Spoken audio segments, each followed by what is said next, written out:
Oh, sorry about that. Yeah, you get the air drums and the air guitar down. Willkommen, bienvenue. Welcome to another Modern Sales Meltdown with David Treacle, Chonik, and Gareth of the Many Hats. We talk about topics to do with sales so that you guys can get, hopefully, some inspiration from it and improve your sales game. Today, we're talking about the one call sale. Now, when I was first starting in sales, they used to call us the Bluebird call. You'd make the one call, and you wouldn't believe it. 10 minutes later, you'd be writing out a sales docket. This is going to show my age. The fax machine bells would ring, and in would come the sales order. It was incredible from one call. But David, this is not the norm, right?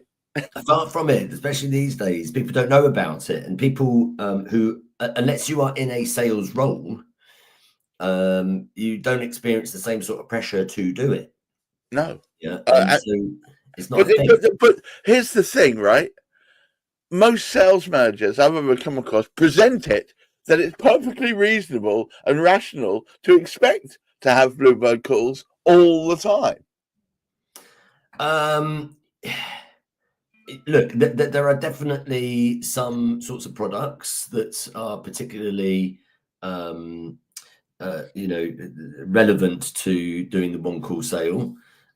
However, for most of the stuff that most of my mates and my network and my clients and people that I meet with don't sell products necessarily that are up for a one call sale. It's not. So I mean, a one call sale would work fine with what I call a pre-sold product. That is to say, they've already in their mind know they want that thing. Yeah, they've gone in to buy it. Yeah, and it's just a matter of saying, "So you're going to buy it today?" And that is almost, I wouldn't quite say, but a printer cartridge or a thing right, stuff that they've already gonna want. Or a car, interestingly. Really? Or a car, interestingly. I know this because I've done a couple of car companies as clients. I don't know why, because my specialty is not necessarily B2C. However, they're all relevant to everything, all the different skills and systems. But yeah, cars. I mean, because people will have done quite a lot of the research before they have gone in.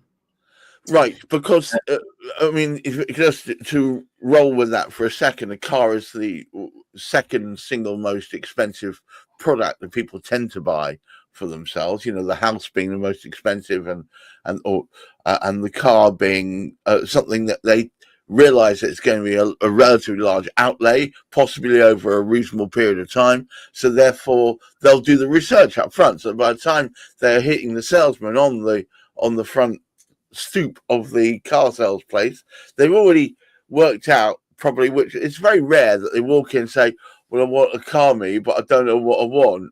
That's very, very rare. So therefore, if they turn up theoretically and they say, "Well, I want the green car, I want it to be the Ford, and I want it to be looking like that," then it kind of, the salesman's within their rights and logically more than capable of going, "Well, okay, let's get you a good price for this today.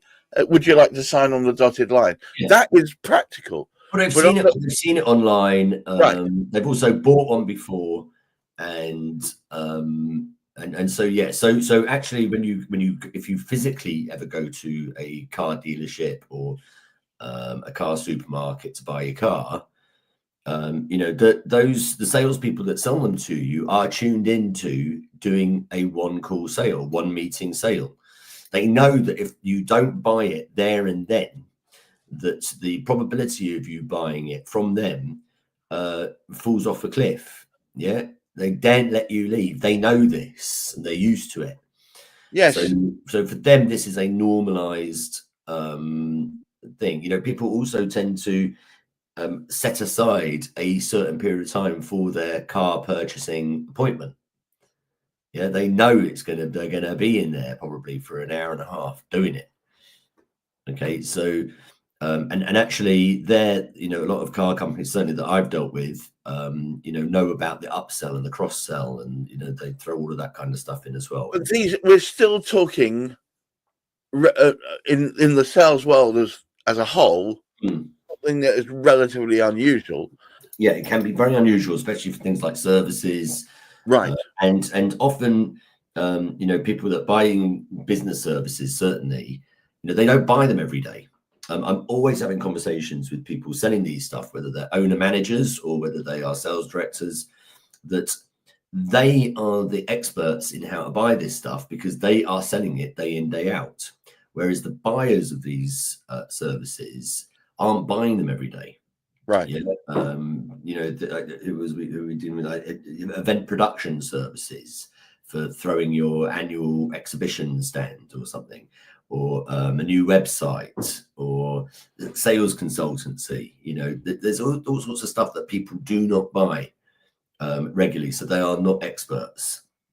And unless they have done a huge amount of research in advance, so they know exactly what they want, they are walking into your store or having that sales call knowing that they are ready to buy, then it's not normal.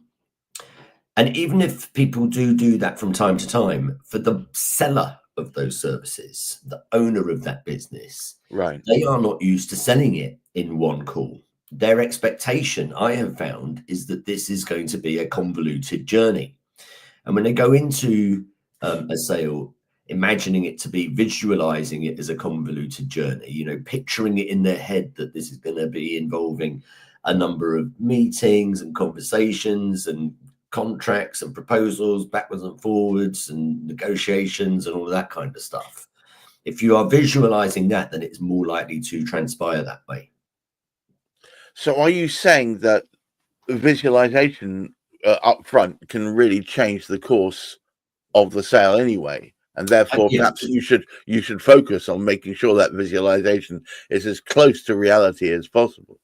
Yes, so there is a visualization element to it, absolutely, as there is, I suppose, in anything. That I can only really speak for three things, one of which is sales. So there is definitely a visualization thing, but a lot of our visualization is set by our norm rather than anything deliberate.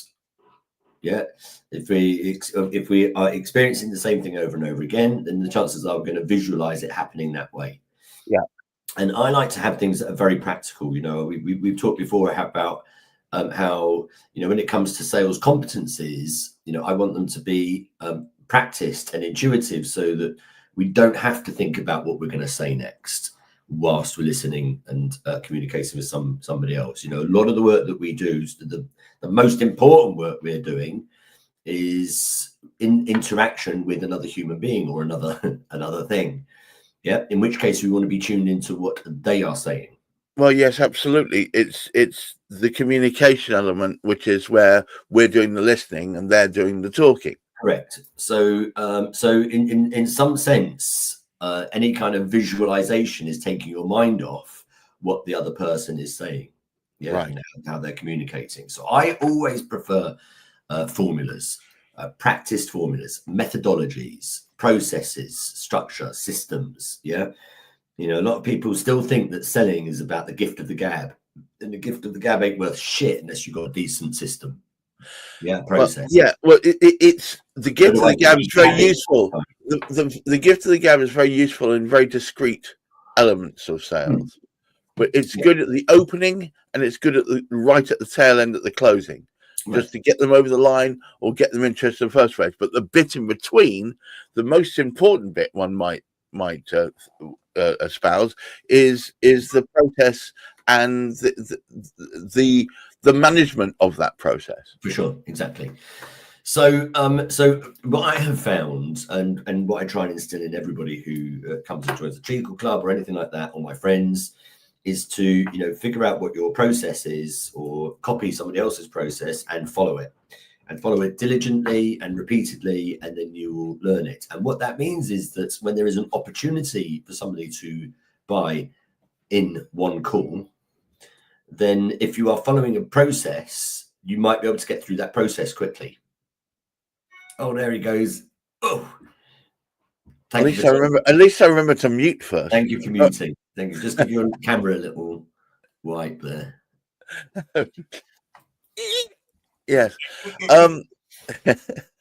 But so going back to the topic, which is that the one call sell, how do you spot that this is going to be one where you can confidently push it down that way, because sometimes it may start off and it suddenly occurs to you 10 minutes into the conversation, hang on a moment, I could turn this corner, I could make this happen. Right. And it's so easy then to get so overwrought and overexcited that you ruin the whole thing by being too eager to close. Yeah, there is always that. You've got to be able to go through your process, and if the first step in the process happens quick, then that should be an indicator that the follow-up steps could also be quick. And we don't want to be dwelling on any one of those steps anyway. Yeah, we want to try and keep the whole purpose of following a process and coaching a buyer through a sale or a purchase is to try and keep them on track. Yeah, there's always this danger of going off on a tangent. You know, even in the opening moments of a call, you know, how are you? What's the weather like? Oh, you know, tell us some backgrounds. I mean, you know, the amount of time that we spend in a sales call talking about the background and the build up and the history and their life up until that point. And I started off doing this and then I tried that and that didn't work. And then, you know, yeah, what's keeping you up at night? And you are prompted to be able to speed things up if they are very direct and open with that first salvo questions. You know, what are the main issues that you're worried about? Yeah, what are you trying to achieve at the moment? Yeah, what's in my case was biggest sales challenge that you're faced with at the moment. Okay, so at the moment is one, we're looking for something that's the here and now. We are looking for a signal which is the speed and readiness to be able to answer the question, and that is something that you can influence using a repeatable set of competencies, which is trust building.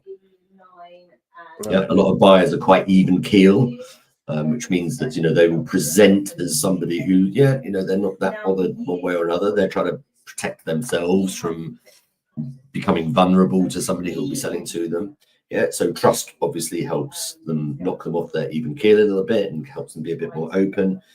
Some people are, you know, naturally more caged anyway and take some warming up. But again, there are communication competencies which can help build trust early on.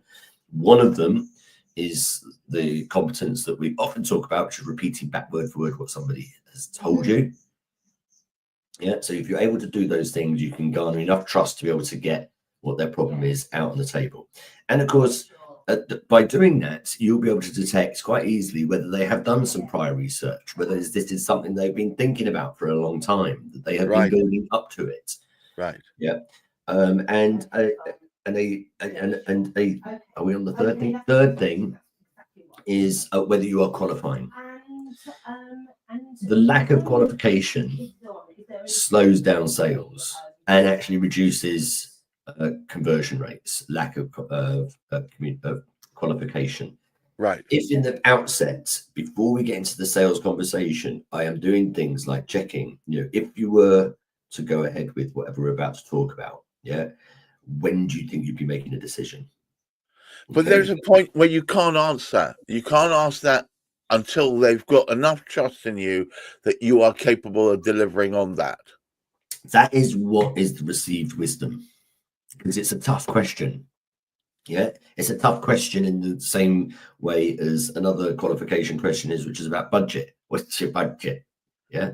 If you were to go ahead with what we're about to talk about, have you looked at the pricing? Have you got an idea in your mind as to what you're going to be spending? Yeah. Have you figured out a budget? Do you know what the range is? Yeah. Those sorts of questions. Right. Qualification question. Yeah. Right. So armed with qualification questions answered, they're called qualification questions because it is a qualifying whether you, and for them, it's a qualification for them, whether it's even worth having this conversation. Yeah. Whether it's even worth having that conversation now. Is this just an exploratory call? Is this I'm just looking? Yeah. And you'll be able to treat the call as such as you're going through. But as soon as you get early qualification, and as soon as you get the answer to your first question, the sales part of the call, right? Okay, what are we doing here? What's keeping you up at night? What's the challenge? What are you faced with? Yeah. they give you that backdrop, yeah, then you just move on to the next step. Yeah, the next step being to try and analyze exactly what the problem or goal is. Yeah, why don't you tell me in more words? Well, can you do me a favor and summarize this, because I want to bring this to a close. I love it. There you go. Close it in one call within 18 minutes. Why not? So first things first, make sure you have a process. Yeah, don't imagine that visualization and determination and things are alone going to be able to help you do it. So have a process. Okay. Detect in the early stages of that process whether they are answering your questions openly and willingly. Yeah, and deploy your trust building competencies in order to be able to help them do that. And qualify. And if they qualify quickly and answer the first question in your sales process about the issue, then you know that you are potentially in a position to be able to close them in one call. Well, wonderful. As ever, some excellent information there. I hope you guys find it inspiring. Remember to keep your feet on the ground. Thank you so much. Reach for the stars. And please look after your mental health. Until next week, take care. Bye-bye now. Ready.